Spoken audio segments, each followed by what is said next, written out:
Southampton Football Club will be playing at home against Hull City at the end of April, and as part of the fundraising by the Hampshire FA Community Trust, a matchday experience is on offer. But joining us in the studio to tell us more about the trust are Sacha and Isabella. Sakias. Thank you very much for coming in. So just tell me a bit about what is the Hampshire FA Football Trust? What do you guys do?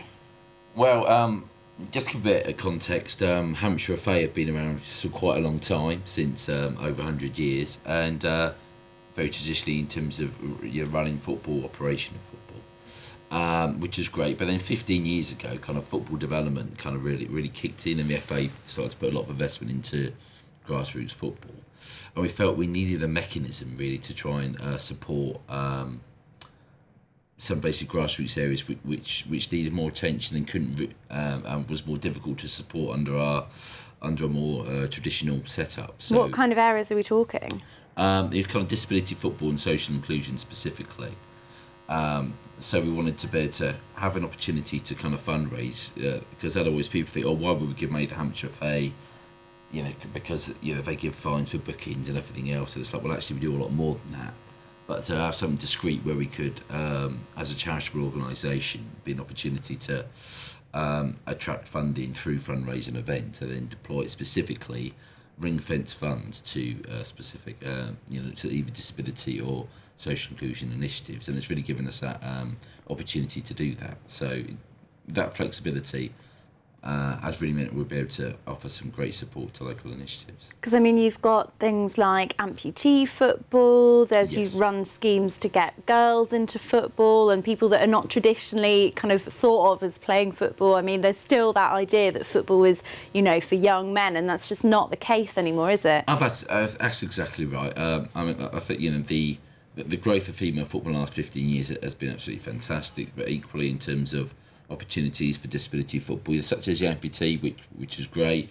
We've supported that, but equally, what the trust has been able to do is support areas such as parachair football, cerebral palsy football, areas which are trying to get off the ground, and we'll be able to fund, say, specific and Pompey and community have been fantastic in terms of trying to get some of these activities off the ground, because you're not going to have hundreds of people playing parachair football, but they're to provide that need for those 10, 20 individuals who have no other means of accessing the game.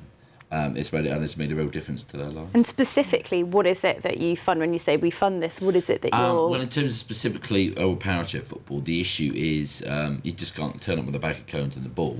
You need specific chairs. They can't use the normal parachairs in terms of playing.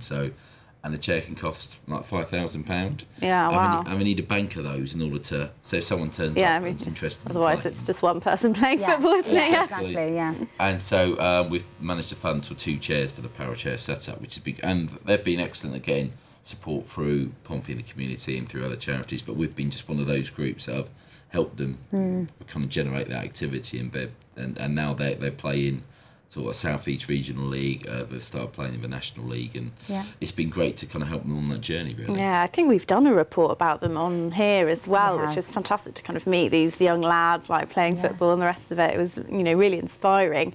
And Isabella, as part of the fundraising effort, you've got a match day experience coming up. What is a match day experience? Is that a really silly question? No, not at all. So we are promoting the Southampton v Hull match day experience later in April, and it's just a case of coming along for a pre-match meal, enjoying a game of football at St Mary's, which is just 15 minutes from the restaurant that we're hosting the meal at.